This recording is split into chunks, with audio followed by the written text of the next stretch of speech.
Hi friends, welcome to മൂമീസ് vlog. ഇന്ന് ഞാൻ ഇവിടെ കാണിക്കുന്നത് ഒരു പലഹാരത്തിന്റെ റെസിപ്പിയാണ് കേട്ടോ. അപ്പൊ ഒരു തുള്ളി എണ്ണയോ നെയ്യോ ഒന്നും ചേർക്കാതെ തയ്യാറാക്കുന്ന അവല് കൊണ്ടുള്ള ഒരു ഹൽവയുടെ റെസിപ്പിയാണ്. അപ്പൊ എല്ലാവരും വീഡിയോ സ്കിപ്പ് ചെയ്യാതെ തന്നെ ഒന്ന് കാണാൻ ശ്രമിക്കണം കേട്ടോ. അതിനായിട്ട് ഒരു കപ്പ് അവലാണ് ഞാൻ എടുത്തിട്ടുള്ളത്. 250 ml കപ്പിൽ ഒരു കപ്പാണ് എടുത്തിട്ടുള്ളത്. അപ്പൊ അതൊന്ന് വറുത്തെടുക്കുന്നുണ്ട്. നന്നായിട്ടൊന്നും വറക്കണ്ട, നമ്മൾ കൈ കൊണ്ട് തൊട്ട് കഴിഞ്ഞാൽ ഒന്ന് പൊടിഞ്ഞു കിട്ടുന്ന രീതിയിൽ വേണം നമ്മൾ വറുത്തെടുക്കാനായിട്ട്. അപ്പോൾ നന്നായിട്ട് തന്നെ വറുത്തെടുത്തിട്ടുണ്ട്. ഇത്രയും മതിയാവൂട്ട. ഇനി അതൊന്ന് നന്നായിട്ട് പൊടിച്ചെടുക്കണം. അപ്പൊ മിക്സിയുടെ ചെറിയ ജാറിൽ ഇട്ടിട്ട് നമുക്ക് നന്നായിട്ടൊന്ന് പൊടിച്ചെടുക്കാം. അപ്പൊ അവലിവിടെ പൊടിച്ചെടുത്തിട്ടുണ്ട് കേട്ടോ. അതൊരു പാത്രത്തിലേക്ക് മാറ്റി കൊടുക്കാം. ഇനി ഒരു തേങ്ങയാണ് ഞാൻ എടുത്തിട്ടുള്ളത് കേട്ടോ. അത്യാവശ്യം വലുപ്പമുള്ള ഒരു തേങ്ങയാണ് എടുത്തിട്ടുള്ളത്. തേങ്ങ ചിരകി എടുത്തിട്ടുണ്ട്. അത് മുഴുവനായിട്ട് മിക്സിയുടെ ജാറിലേക്ക് ഇട്ടിട്ട് ഒരു കപ്പ് വെള്ളം ഒഴിച്ചിട്ട് ഒന്ന് അടിച്ചെടുക്കുന്നുണ്ട്. എന്നിട്ട് കൈ വെച്ചിട്ട് നന്നായിട്ട് തന്നെ ഒന്ന് പിഴിഞ്ഞെടുക്കാം കേട്ടോ.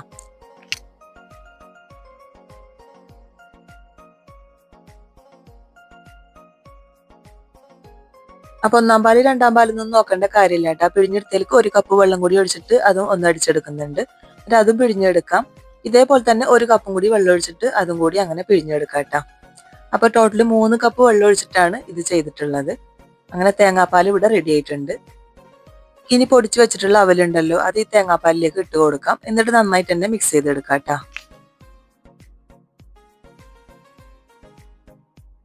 ഇതിവിടെ നന്നായിട്ട് തന്നെ മിക്സ് ചെയ്ത് മാറ്റി വെക്കാം. ഇതിലേക്ക് വേണ്ട ശർക്കര പാനി ഒന്ന് തയ്യാറാക്കി എടുക്കണം.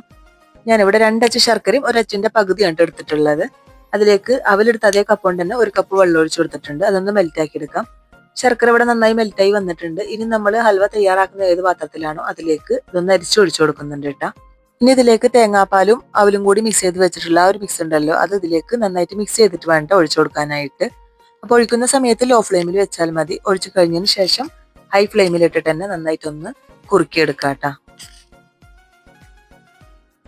നന്നായിട്ട് കുറുകി വരുന്ന വരെ നമുക്കത് ഹൈ ഫ്ലെയിമിൽ തന്നെ വെച്ചിട്ട് ഒന്ന് കുറുക്കിയെടുക്കാം കേട്ടോ.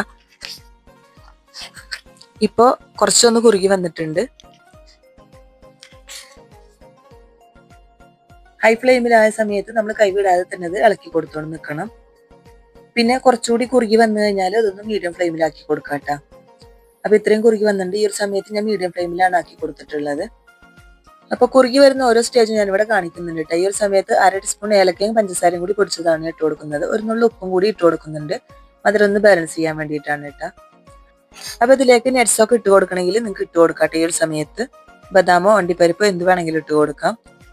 ഇപ്പൊ ഞാനിവിടെ ഈ ഒരു സമയത്ത് നട്ട്സ് ഒന്നും ഇട്ട് കൊടുക്കുന്നില്ല കേട്ടോ. ഇപ്പൊ ഏകദേശം ഒന്ന് കുറുകി വരാനായിട്ടുണ്ട്. അപ്പൊ അത് സിമ്മിൽ വെച്ചതിന് ശേഷമാണ് ഞാനിവിടെ ഒരു പാത്രത്തിലേക്ക് നെയ്യ് ഒന്ന് സ്പ്രെഡ് ചെയ്ത് കൊടുക്കുന്നുണ്ട്. നമ്മൾ ഏത് പാത്രത്തിലാണോ അത് സെറ്റ് ആക്കുന്നത് അതിലേക്ക് നെയ്യ് സ്പ്രെഡ് ചെയ്ത് കൊടുക്കണം. പിന്നെ നമ്മൾ ഇതിലേക്ക് ഒരു തുള്ളി പോലും എണ്ണയോ നെയ്യോ ഒന്നും നമ്മൾ ചേർത്ത് കൊടുത്തിട്ടില്ല കേട്ടോ. ഇപ്പൊ തേങ്ങാപ്പാൽ ആയതുകൊണ്ട് തന്നെ എണ്ണ ഒക്കെ ഇങ്ങനെ നന്നായിട്ട് കിഞ്ഞു വരും.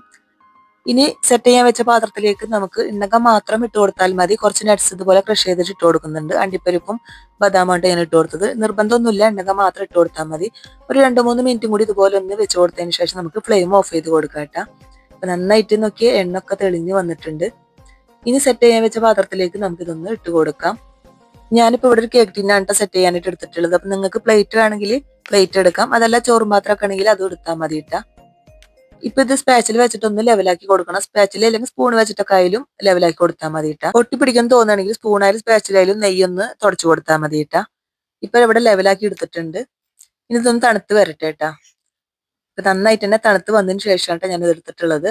അപ്പൊ നമുക്ക് തൊടുമ്പോ തന്നെ അറിയാൻ പറ്റും, കണ്ടില്ലേ, എണ്ണ ഒക്കെ നമ്മുടെ കയ്യിൽ പിടിച്ചിട്ടുണ്ട്. നല്ല സ്മൂത്താണ് കേട്ടത്. അപ്പൊ കൈ കൊണ്ട് നമുക്ക് സൈഡ് അങ്ങനെ പതുക്കെ പതുക്കെ ആക്കി കൊടുത്താൽ തന്നെ അത് നമുക്ക് വിട്ടു വരുന്നത് കാണാൻ പറ്റും. അതിനുശേഷം അതിന് മുകളിലേക്ക് ഒരു പ്ലേറ്റ് വെച്ചിട്ട് ഒന്ന് കമഴ്ത്തി കൊടുത്താൽ മതി കേട്ടാ. ജസ്റ്റ് ഒന്ന് തട്ടി കൊടുക്കണം. എന്നിട്ട് ആ പാത്രം നമുക്ക് പൊന്തിച്ചെടുക്കാം. കണ്ടില്ലേ, നല്ല സ്മൂത്ത് ആയിട്ട് തന്നെ കിട്ടിയിട്ടുണ്ട്. ഞാൻ ഇവിടെ കട്ട് ചെയ്തും കൂടി കാണിച്ചു തരാം കേട്ടാ. അപ്പൊ നല്ല സോഫ്റ്റ് ആയിട്ടുള്ള ഒരു ഹൽവ റെസിപ്പിയാണ് കേട്ടത്. ഇതുപോലെ എല്ലാവരും ഒന്ന് ട്രൈ ചെയ്ത് നോക്കണം.